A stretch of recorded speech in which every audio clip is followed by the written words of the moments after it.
The Gering City Council has approved the hiring of a new city treasurer and finance director. KNEB.TV News starts right now. From your trusted source for news in western Nebraska and eastern Wyoming, this is KNEB.TV News. Presented by Platte Valley Companies, premier provider of financial services. Hello, I'm Ryan Murphy. This is KNEB.TV News powered by Platte Valley Companies. Thanks for joining me.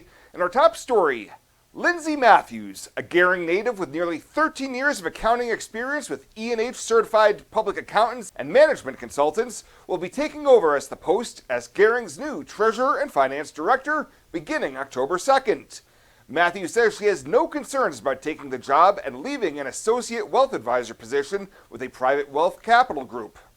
I feel like I can fulfill the position just the way it needs to be, and I know that Liz is going to be very helpful with that, and she's willing to help me in any spot that I'm lacking in, and Pat is definitely been a big supporter as well. The Gering High School WNCC and Saturday State grad was offered and accepted the post at the end of August after an interview by a hiring and selection committee.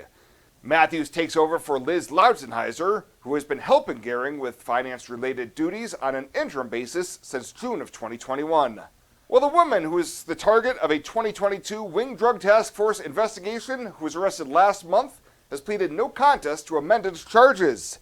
Ginny Bernhardt, also known as Ginny Perez, was accused of selling a total of 35 fentanyl pills over the course of 2 controlled buys in southeast Scottsbluff. A warrant for her arrest was issued in August, charging her with 2 Class 1D felony charges of distribution of fentanyl within 1,000 feet of a school. Last week, she pleaded no contest to a single charge of attempted distribution of a controlled substance near a school zone, which is a Class 2 felony. She faces 1 to 50 years in prison when she's back in court on October 24th for sentencing. And Alliance residents are being asked to conserve water usage for the remainder of the month.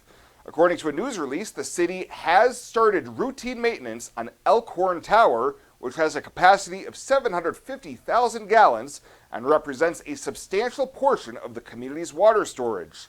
The tower is being drained for cleaning and painting, which is required by state law. For the rest of September, city officials are asking users to minimize their water use as much as possible to help the city maintain an uninterrupted water supply until the work is complete. We'll have more news right after this. Looking for free instead of fees? Platte Valley Bank can help you keep your finances moving forward with no ATM fees. Whether you're headed to the lake, the mountains, or just to the grocery store, you can enjoy the freedom of free ATM access anywhere, anytime. Platte Valley Bank. You belong here.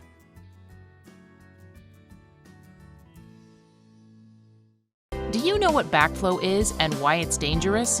Backflow is when your water's normal flow is reversed due to a vacuum or drop in pressure, putting you at risk of drinking contaminated water containing substances like fertilizers, weed killers, or even feces.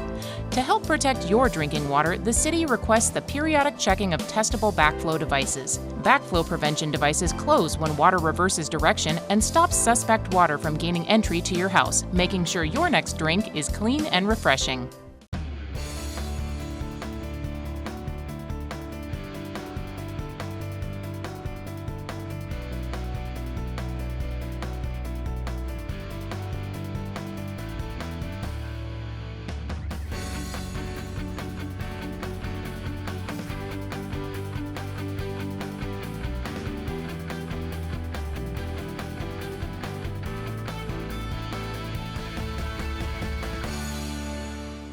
Welcome back. The Morrill County Fair Foundation was the recipient of a $10,000 grant on behalf of CoBank and Wesco. The contribution was made part of CoBank's Sharing Success program. The foundation recently purchased the fairgrounds and is currently raising funds for the project. The funds will assist the Morrill County Fair Foundation with their endeavor of refurbishing and rebuilding many of the buildings and facilities at the fairgrounds in Bridgeport. And Nebraskans for Medical Marijuana, the ballot committee leading the efforts to put the legalization of medical cannabis before voters in November of 2024, kicked off a signature drive kickoff event in Lincoln today. Efforts to get the issue before voters have failed twice in the past, the first time gathering enough signatures to make the 2020 ballot, only to be barred because the wording violated the state's constitution's single subject provision. A second effort in 2022's general election failed to gather enough signatures after the campaign lost two major financial backers who had provided significant funding during the initial effort, which at that time helped with the hiring of paid circulators. This isn't just a beautiful hospital. It's the home to exceptional patient care. This is where specialty clinics meet your needs. This is where a friendly smile, a warm hand, and an empathetic ear exist to care for you. This is us. Box Butte General Hospital. Great things are happening here.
For this week's featured Pet of the Week, we meet Scarlet, a 1-year-old domestic shorthair that's been at the Panhandle Humane Society for 6 weeks.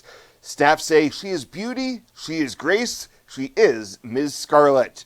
If you're looking for a fun cat that will be endless entertainment, then Scarlet is the one for you.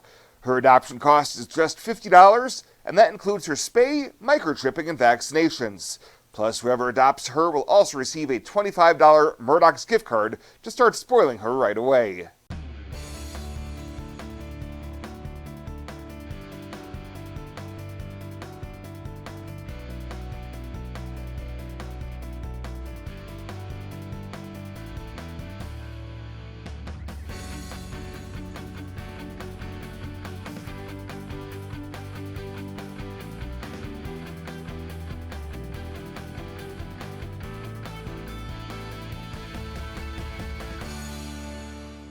Welcome to Kelly's Liquor, your liquor cabinet. Whether you're a wine enthusiast, a whiskey sommelier, a tequila connoisseur, or you just love your beer, Kelly's has the best selection of what you're looking for.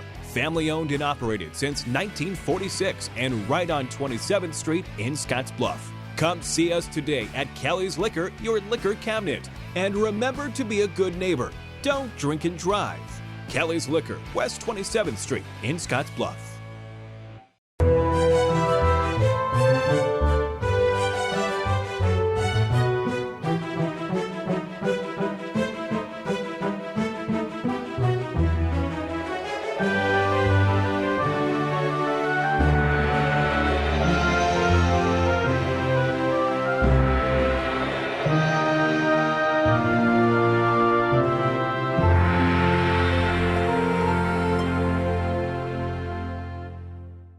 Let's take a look at your midweek community calendar, brought to you by Riverstone Bank.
The community calendar is brought to you by Riverstone Bank.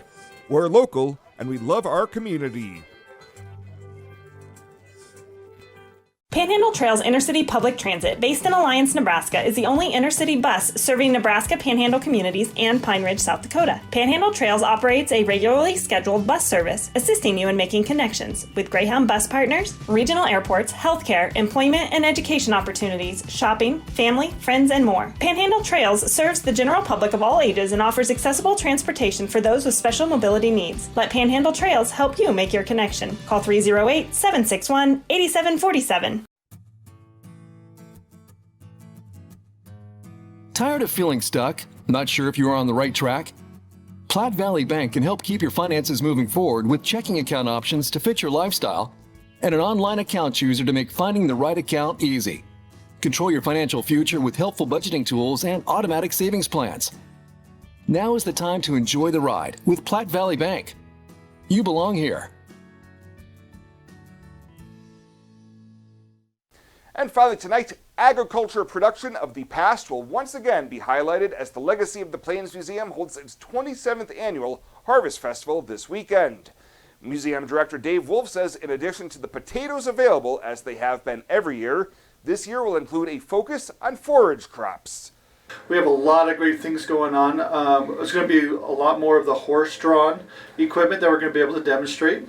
So lots of cool things, most of that technology late 1800s to early 1900s, and then we do have some tractor stuff, but live demonstrations, our tractor parade, live animals. We'll have all of our buildings will be open. People will be able to go in and see, except for Japanese Hall, of course, because it's not completed yet. But lots of great things to be able to do. Inside we'll have a bake sale, live music. You'll be able to visit our gift shop. Our exhibit hall will be open. So lots of great stuff. The museum is looking for anyone who has an antique tractor and wants to show it off during the tractor parade. The Harvest Festival starts at 9 a.m. Saturday and on Sunday, 10 a.m. and the cost is $5 per person. 12 and under is free. Well, that does it for us this time. Thank you so much for tuning in. Stay safe out there. We'll see you here next time.